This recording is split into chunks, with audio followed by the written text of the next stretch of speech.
qui bloque qui sur les réseaux sociaux et sur les différents canaux de communication. Je suis Sophie Patterson, je suis spécialisée profil insécure d'attachement, c'est-à-dire évitant, anxieux et chaotique, dit aussi désorganisé. Alors cette histoire de réseau, eh bien oui, nous sommes en plein dedans et depuis un sacré moment et ça cause de gros problèmes quand on est en relation avec un profil évitant, quand nous-mêmes, éventuellement, nous sommes de profil anxieux. Alors évidemment que mes vidéos sont toujours souvent basées sur mes accompagnements, sur des exemples que j'ai.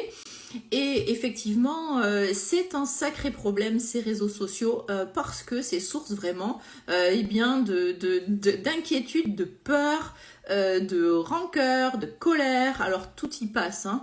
Et souvent, on me dit, mais Sophie, voilà, moi j'ai vu ça. Bon, il regarde mes stories.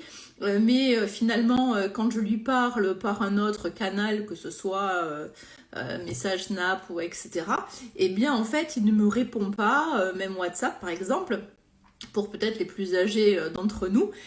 Et puis finalement, on ne comprend pas parce que finalement, il n'y a pas de réponse, il y a un silence radio, mais quand même, monsieur, souvent monsieur, hein, mais madame aussi évitante, peut regarder, scruter à distance, voir ce que vous faites, ce que vous publiez. Et finalement on n'y comprend pas grand chose. Et puis finalement quand eh bien on en a eh bien plus qu'assez et que on est déçu, on est triste, etc. et en colère comme je le disais, eh bien souvent ça va vous pousser à bloquer l'autre de toutes parts parce que ben, vous n'en pouvez plus, parce que vous ne comprenez plus et ça vous agace profondément. Alors évidemment que eh bien, vous allez être poussé à bloquer un tel ou un tel hein, qui partage votre vie, plus ou moins on va dire, hein, parce qu'avec un profil évitant c'est compliqué. Et puis finalement vous allez quand même appuyer sur la grosse blessure, le bouton rouge que j'appelle souvent, qui est la blessure du rejet chez le profil évitant. Alors souvent aussi on peut y mettre la blessure de l'abandon, mais je pense que celle du rejet est bien plus importante. Donc du coup, qu'est-ce qui va se passer? Eh bien, vous allez bloquer votre profil évitant et ça va pas être évidemment très bien accueilli. Alors moi, je pense, enfin, j'avais lors de mon dernier live, je vous avais demandé un petit peu qui bloquait qui en réalité, puisqu'il y a des profils évitants qui sont sur mes lives. Et effectivement, il y a aussi des personnes, bon, on va dire de tout profil, et on me disait, ben oui, moi c'est mon évitant qui m'a bloqué ou mon évitante, etc. Mais après, parfois quand même, l'évitant il va bloquer, mais il va te débloquer quand même rapidement. C'est de passer sous le coup de l'émotion. Mais le profil anxieux, peut-être, va avoir du mal à débloquer.